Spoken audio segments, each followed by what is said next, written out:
What is up, Sneeples? Excuse all the mess here, but I am getting ready to go to the calling in Hartford. That is going to be the sealed into draft calling. I'm super excited for that. But if by the chance I don't make day 2, there is a battle hardened on Sunday, and that is for CC, and I'm going to be taking Kayo. I know this is a young hero, but it is for CC. I just don't have the adult hero yet. But yes, I'm going to take Kayo to go and compete at that event and hopefully do very well. So this is the deck tech for it. If you want even more content for this Kayo deck and like the matchup guides and why I'm bringing in what sideboard and how to play against each hero, consider checking out our Patreon. But let's get into the deck list itself. All right, let's get into the deck. So we got Kayo here. We're going to be looking to mostly benefit off of his ability to give everything +1 not in the combat chain. So we're going to have a lot of 5 drops in our deck. But the Might token is definitely nothing to scoff at, as it does help a lot. So we are going to be running Mandible Claw. I tried Bonebreaker out for a little while, and Bonebreaker is pretty good, but when it comes down to it, Blood Rush Bellow turns, the Claw is really what you want. So keep that in mind. Scowling Flesh Bag, super good headpiece, cannot deny that. One of the better ones in the game. Yeah, just always going to be wearing this unless I'm going against Wizard.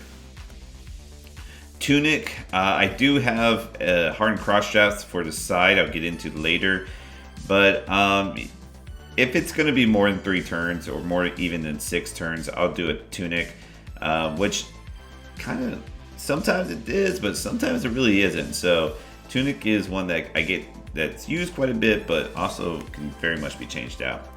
Apex Bonebreaker, this is almost in every matchup except for matches where I went Arcane Barrier. Yeah, this is just a sick card. Being able to get a little bit extra might and just having extra block value, that feels great. And then finally, Scabskin Leathers. Anyways, I have considered the other Brute leg piece, and really what it comes down to is oftentimes for turns that I just want to pop off, keep a whole hand, I do want the extra block value. So I still like Scabskins for that. Sometimes I roll, but not very often. It's kind of in dire situations. Now let's get into the meat and bones of the deck here. So we're going to start off with probably one of actually the best card in the deck, and it is Cast Bones. We are only running 6 misses, all right? And that's not including the card that you play itself. So when you play a Cast Bone, if it's the first non-attack that we have played in the deck, there's only 5 misses in that deck. But yeah, basically being able to reveal the top 6 cards and more than likely get 6 might and agility from it makes it a 0 for 6 with Go Again. And that is just such high value. Yes, it will be on the next turn, but that is okay. We do have armor to block with, so we can survive for that next turn. Also, this card works perfect if you are coming in with a Go Again attack and play this, or if you just have to block with 3 cards and play this. Like, this card is so versatile. We really, really like it. So Cast Bones is kind of where the deck is built around. It works with Kayo so well. I don't have 3. I will be picking up one in Hartford. Thanks to Hammurabi TCG.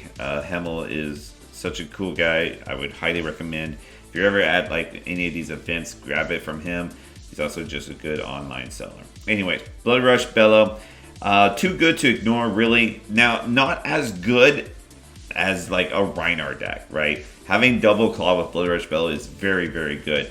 Oftentimes, this could just be a claw into 1 attack. And that's okay, right? That's still potentially 4 points of value.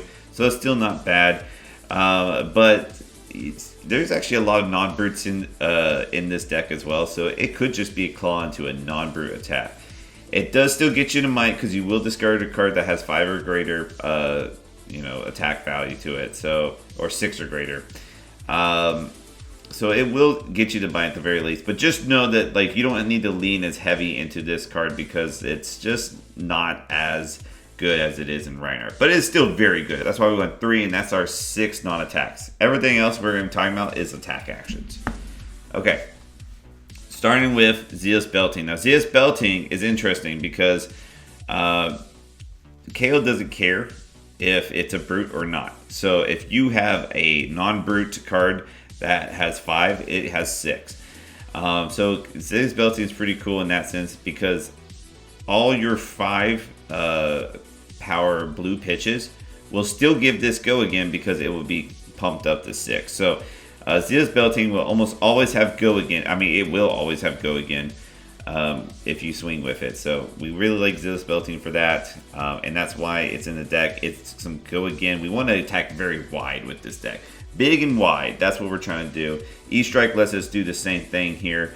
Going big or wide, kind of depending on where you're at in the game. But it allows us just to have another go again. And if we have like some sort of agility token or quicken token, then we can draw a card with it as well. So we really do like E-Strike for that. I don't think I need to explain too much on E-Strike. That's just a good card, right? Okay, Wild Ride. We are running 3 yellows and 3 reds.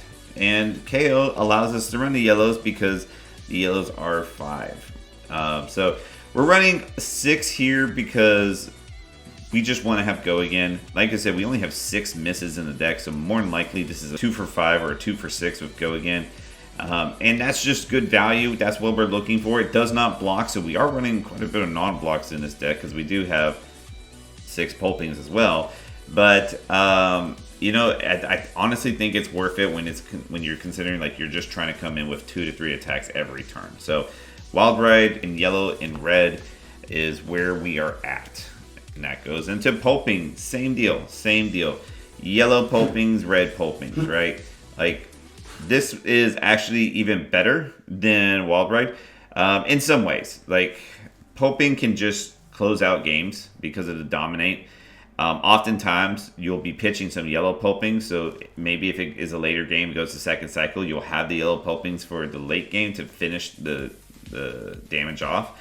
But pulping generally is pretty damn good just because it will also almost always have go again. The one exception is if they have a defense reaction in their arsenal, then they can block in 2 cards and turn your turn off. So keep that in mind. If you see them having an arsenal and you have the choice between pulping and Wild Ride, go with the Wild Ride and then just pitch to pulping. That's the ideal scenario so that you can continue going on with that chain. Alright, next up is Savage Feast. Traditionally, I really like this card. I mean, it's good enough that it's in the deck, right? But it frustrates me, this card, only because it does not have go again. And normally you'd roll Scabs, but if you roll Scabs in this deck and you hit a 1, turns over. So it's just risky, and it could lead you into some bad decisions. Ultimately, if I don't have like an arsenal or I don't have a card I want to put an arsenal in my hand, then maybe I'll do this just to end with an arsenal. If I have an agility token or a quicken token, yeah, hell yeah, let's slam Savage Feast. But if that's not the case, then it's hard for me to justify it sometimes. So, but it is a 6 power that blocks for 3, so it does work out, right? I am only running the reds only because, like I said, it's not a card that I'm hugely fond on. It doesn't have go again per se. Or actually, it just doesn't. Next up is Beast Within. Just some cards we want to discard with all those that we saw. The 6 Wild Ride, 6 Pulpings, and now Savage Feast.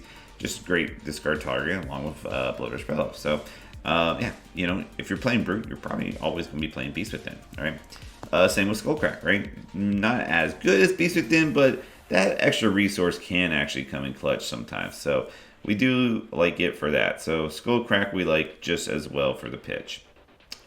All right, next up, Value Town, Command and Conquer. So Command and Conquer is just a good card, right? It meets the requirements of being a 6 or higher. But also, when you give Command and Conquer a Might token, which with Kayo, you make Mights every time you discard a 6 or greater card. Now you're looking at a 2 for 7. Now you're looking at a 3-card block to save their arsenal. So Command and Conquer is pretty damn good in this deck because it allows for that. So we really like Command and Conquer for that reason. Next up is Sin Packing. I don't have the card. Again, Hamel will hook me up and I appreciate him, but we're going to be running 3 Sin Packings. This is just more arsenal disruption. In fact, I almost kind of like it a little bit more in Command & Conquer. It does cost 3, so but the fact that you get to see what they put in the arsenal is actually really cool, so I actually really appreciate this card. But yeah, definitely want 3 of those. And then, of course, if you're playing Brute, there's no way in hell you're not going to be playing Swing Big. This card is so good. 2 for 8. Are you kidding me? So I mean, need I say more, right? I don't even care if they get the Quicken token. Oftentimes they can't use it, so it's fine. Alright. Now we move on to our blues. Classically, we have the Wrecker Rob. This is really just in here just because, you know, for the simple fact that it's a popper, right? Like, the thing is, poppers are still needed, right? There's Drone Eyes and now Prisms. And if you block with a 5 block, it's on the combat chain, so it will not get the pump. It will not be a popper. So you still need poppers, so that's why we have Blue Wrecker Rob. Blue Smash Instinct. It's kind of cool that we get to play with this card when this card would never get played before. But now we can because of Kayo's ability. Basically, all these blues are kind of geared towards the late game because that's when you'll probably get them as you are pitching these. And Smash Instinct having Intimidate could mean the difference between them being able to block with 1 or 2 cards. So that could shore up the game and give it to you. Reincarnate, just a little anti-fatigue tech here, right? And then, something that pitches well as well. So, I think Reincarnate's pretty damn good. I think we'll I don't think I need to discuss more on why it's good. Pound Town. So Pound Town is kind of a late put in here. The reason why I end up putting Pound Town is because when you get to the second and third cycle of the deck, you really do just need something to just push damage through. So Pound Town, when you discard a 6, you get a Might. Well, KO is the same deal, so you get 2 Mights. And a lot of your blues are attacking for 5. So if you can, pump your blue to 7, now that's a 3-card block, and if you can follow that with some sort of other attack, then you should be able to win the game, and that's why Pound Town is in here. Alright, same with Assault and Battery. Giving the Agility token, this is like one of the ways we can give Agility token in the late game. We probably need to give it Go Again itself to be able to do something, but at the very least, we can always make an Agility token so that we can set up our next turn to be able to finish the game out. That's what we're going for here with Assault and Battery. Both Assault and Battery and Pound Town are pretty good turn zeros too, just to be able to get some extra tokens. Alright, Agile Windup. Very good card. Something I'll consider discarding if I have like a Savage Beast in hand or arsenal. But as far as like just playing it out, I hardly ever do. And I really hardly ever block with it. I will pitch it. I won't always just discard it for its agility token. Sometimes I'll just pitch it because I just want the resources. And it's not bad in the second cycle to have Go Again. So, Agile Windup, something to kind of consider there. I think this is actually a very, very, very good card for the deck. Alright, that is the deck in its total. We're going to get into the sideboard now. Humble is for decks that care about their hero ability. So, this could be Kayo himself, right? This could be Levia, Bolton, Katsu. I mean, all these heroes want to use their hero ability in order to function as the deck. So Humble makes it where they have to put 2 cards in front of it to be able to do so. Uzuri is another one. Yeah. So I like Humble for that reason. And those are the type of decks I'll bring it in. Next up, Heart and Cross Strap. This is more for aggro decks. If I'm going against Amir, I'm going against like Fi. I'm going to play a Heart and Cross Strap because I feel that having the 2 extra resources, especially on something like a Blood Rush Bellaturn, can really make the difference on the game. So even if it means just blocking with all the cards except for 1, and then popping this to come in with a Swing Big, that's pretty good too, right? So Heart and Cross Strap just allows you to, be able to stay in the game even if it feels like you're losing it. Savage Beatdown. Love this card. So much fun to play. A little tricky. Can be a little tricky to play off for sure. But this is for your Guardian matchups or any matchups that you feel is going to block you out. Maybe like Axe Dory or Axe Olympia or even Riptide. Yeah, if it's a Slab Dash or, Tree Frog Dash, another one. Just something that could eventually come in here as a 6 for or as a 3 for 12. You do have to discard twice on your turn, but when you have stuff like Agile Windup, that's a kind of a free discard. That makes this a lot easier to play. And then obviously if you can pair it up with a Blood Rush Bella, it feels great. So Savage Beatdown for the more blocky decks, just a way to get damage through and over. Alright, Erase Face. Erase Face is mostly for mech. You know, mech is a fast hero. They could race you. So if they're trying to race you, Erase Face is going to be able to force them to block with 2 cards because they cannot let this hit. Otherwise, they cannot boost. This also isn't bad into Fi. You know, Fi has a lot of things like Spreading Flames. If he's running Searing Emberblade, or you know, these are cards that look for draconic attack actions. But it's not as good into Fi as it is mech. So definitely more for mech than Fi. Speaking of mech, we'll keep it going. We have 2 smashing performances here. This is particularly good against the mech that is going to be pistol control. Because this will destroy Induction Chamber or Plasma Purifiers. This is definitely more for boost dash. This is more for control dash. You'll still play this into boost dash. Maybe you can get it like turn 0, 1, or 2. And you can destroy either their Induction Chamber or their Techno Pounder, depending on what they have out. Always good. Even they play Techno Core sometimes. You can even destroy something like that. So that's always good too. And then finally, we have our Wizard tech is Oasis. We got 2 Oasis Respites. You know, it can be, that's one of our rough matchups. That's actually a very hard one for us. So that's why we devoted a few spots. If you have a Kano in your meta, this is something to do. If you don't have to worry about Kano, you don't have to worry about this. But in these big tournaments, I think Kano's in a pretty good spot right now. So I want to have something to not just auto lose to Kano. And honestly, I don't know if Kano's going to be expecting me to have Oasis. So I might be able to just get him in that sense. And for that reason, we also have the Skullhorn and the No Room Gloves to have AB3. We do have a good amount of blues, so oftentimes we can use the blues to just be able to secure AB. I will also bring this in against Viserai and Vincent, as you know, it does have Arcane Barrier, and I don't need to bring in the Skullhorn. So this is for the Rim Blades, this is for the Wizards. And that is the deck. I think this is going to be the aggro deck to try to beat.